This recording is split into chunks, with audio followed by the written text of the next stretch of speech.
The hand behind the motel door. I've told this story only twice in my life. Once to my sister, who made me swear I would never stay alone in a roadside motel again, and once to a police officer who looked at me the way people look at someone who's been awake for too long. I don't blame him. I didn't believe what happened either. Not at first. It was last November. I was driving back from Minneapolis after a work trip, the kind that drains you in a way you don't notice until you're finally behind the wheel, alone, realizing you don't have the energy to make it all the way home. I remember the rain more than anything. Not heavy, just constant, relentless, like someone shaking a bag of rice over my windshield. Around midnight, the road emptiness starts to feel like a presence of its own. You begin to hear the hum of the tires differently.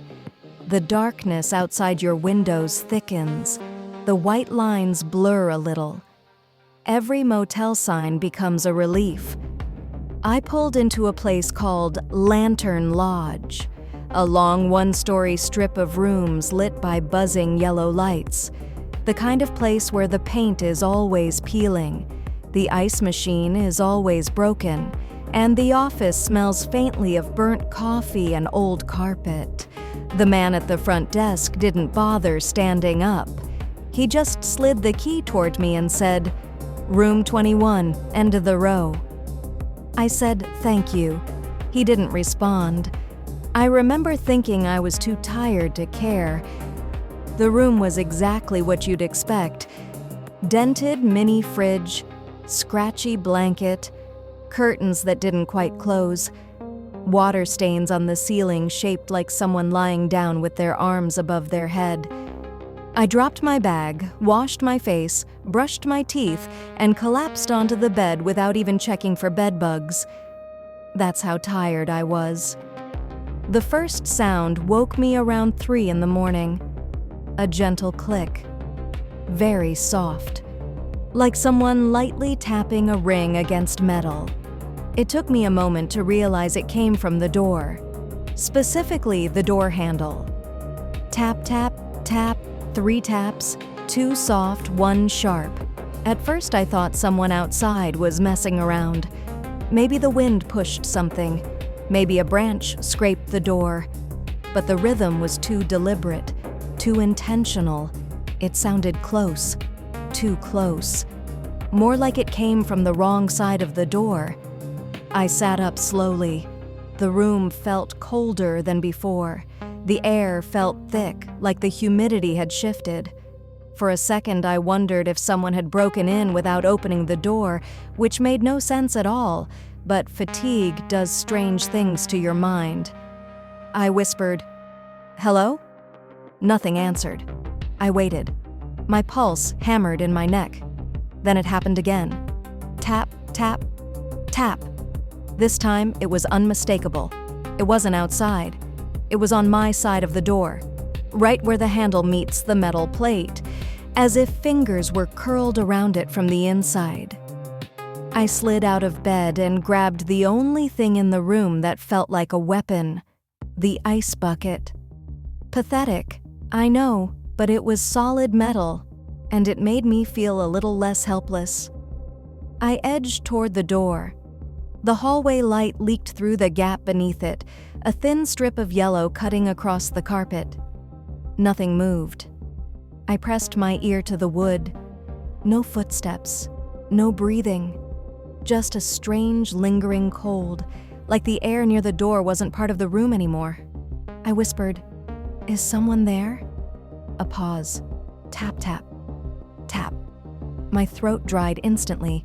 The taps were right against my ear, too close, too precise. I stumbled back, almost tripping over the chair. I didn't open the door. Something deep in me knew that was the one thing I absolutely should not do. I sat on the bed with the ice bucket in my lap like an exhausted warrior and waited for dawn. I didn't sleep, didn't move, didn't turn on the TV, The tapping came twice more, each time the same pattern. Tap, tap, tap, nothing else. When morning finally arrived, the room felt normal again. It's incredible how sunlight can make even the worst night seem distant. I almost convinced myself it had been a dream. Almost. I packed up, checked out, and got back on the road. The man at the front desk didn't ask how my night was. He looked at me once, then quickly away as if he already knew. I told myself I'd forget the whole thing. But when I got home that afternoon and opened my suitcase, something rattled inside. Something metal. At the bottom, beneath my clothes, was the room key from Lantern Lodge. Not the key I returned to the front desk. Another one. A black plastic tag. Room 21. Attached to it was a small metal ring, the kind you'd slip around your finger. It was ice cold to the touch. When I held it up to the light, I saw faint scratches carved into the metal. 3 marks, 2 shallow, 1 deep, tap, tap, tap.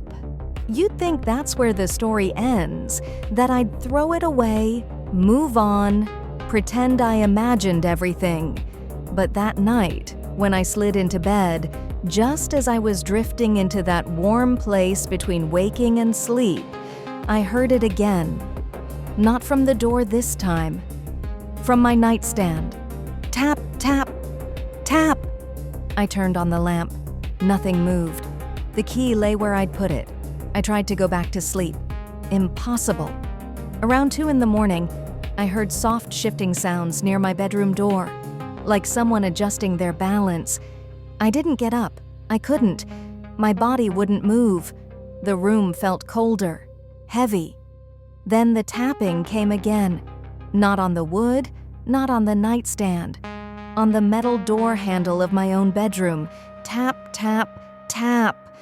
In the morning, the house was warm again, quiet, safe even. But the faint scratches on my doorknob hadn't been there the day before. 3 marks. 2 shallow, 1 deep. I don't stay in motels anymore, not because I'm afraid of what might be waiting behind the door, but because I'm afraid whatever was tapping that night might still be inside my house, still learning the layout of my rooms, still making sure I never sleep deeply enough to forget. And sometimes, just before I drift off, when everything is too quiet, I swear I hear someone gently testing the handle from the wrong side. Tap, tap, tap.